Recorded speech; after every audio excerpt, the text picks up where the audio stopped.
Hello, I'm Mitra Sorrells in the PhocusWire studio, and I am joined by Rohit Talwar, founder and CEO of Fast Future. Welcome. Thank you for having me. So Fast Future is a London-based research and consulting business. You work with companies to kind of envision and shape their company's future.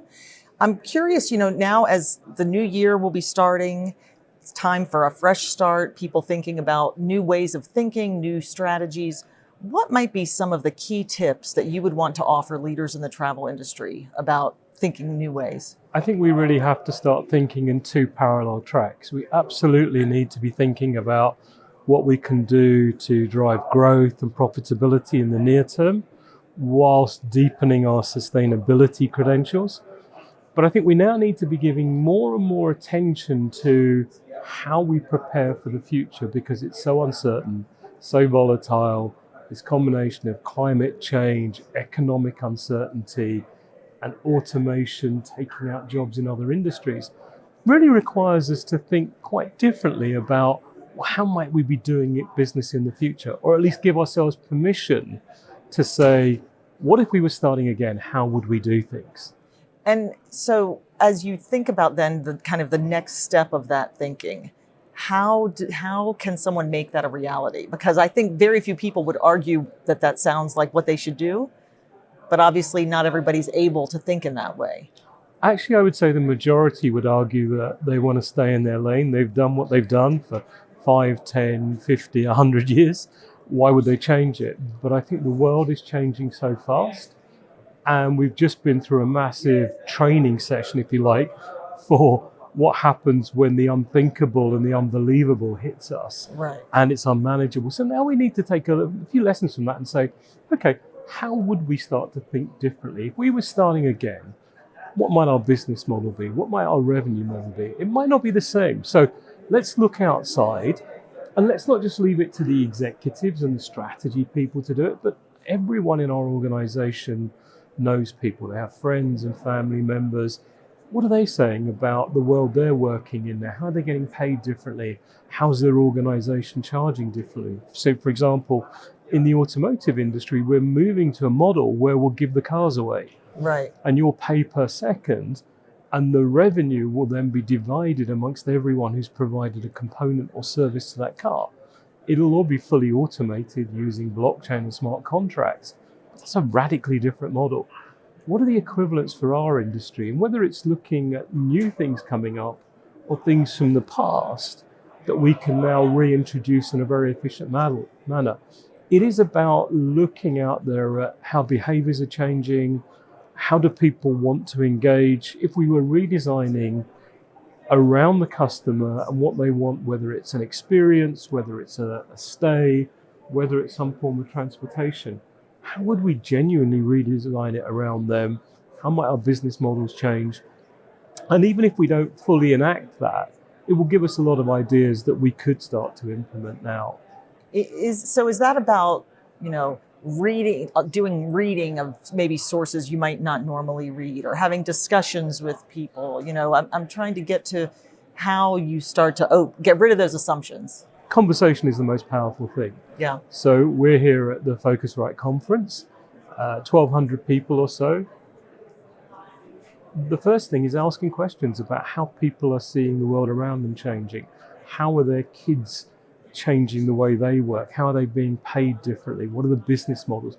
So just asking the people we meet, asking our staff to go and have those conversations. It's a very easy way of bringing new ideas in. Then reading, right. And then there's literally thousands of videos going onto the web every single day on the World Economic Forum, on Mashable, on Futurism, where you can see short videos of people showing something new, something different, new ways of charging, new ways of doing business. And it's just about allowing ourselves to open the door and let the future in and say, let's let some new ideas in and think differently. Let's see how others are saying, well, if we had another event like the pandemic, right, that shut our industry down or that cut demand by 50%, recession, a climate shock, how would we still make money? What else could we do with our brand? How would we leverage it differently? So it's encouraging, if you like, the people who are willing to try and willing to think differently to do that. There's Right. always going to be people inside the organization that will say, oh, there's nothing new in the world, or we did that, or no, we've got a model that hasn't changed, let's stick to it. Right. But at some point, they're going to step aside, and we need to let those younger leaders and younger talent in the organization start to bring in ideas they're seeing from the conversations they're having, from the learning they're doing. Yeah, I was actually just going to ask you about the importance of opening up the conversation to some of the younger generations, because they certainly see things very differently, I think. Absolutely. And one of the things we try and encourage leaders to do is not to close down a conversation because you're scared of it. Right. We can have emotional reactions, intellectual objections to all these things.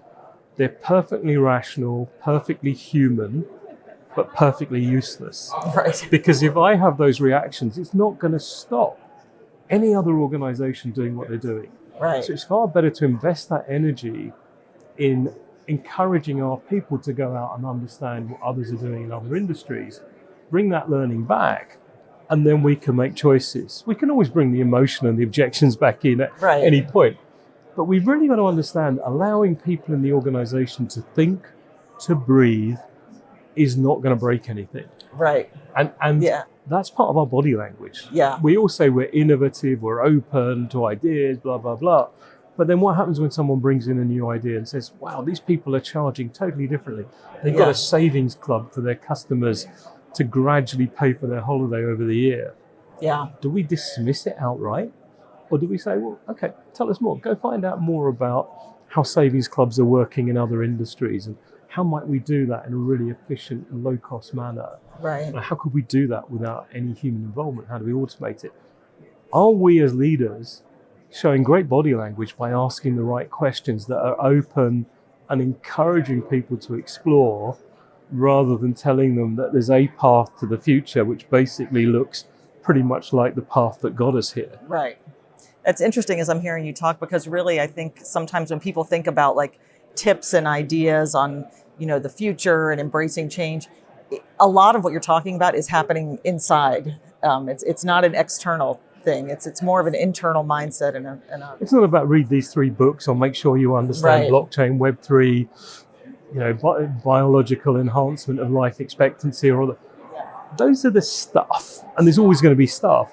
It's much more about how we behave, how we think, how we open our mindsets, and how we create a culture that's always looking ahead and is really willing to embrace the fact that there will be shocks, there will be shifts, and there will be existential risks. Right now we have a polycrisis of economic turmoil, environmental risk, and automation happening at speed, taking out jobs. Those together should be seen as a massive risk for this industry, unless we get our act together and think about new business models, new ways of getting paid, and new propositions. Yeah. Well, a new year almost upon us, and a new opportunity to start to think a little bit differently. So Rohit Talwar, thank you so much for sharing those ideas with us. My pleasure. Thank you for having me. Thank you.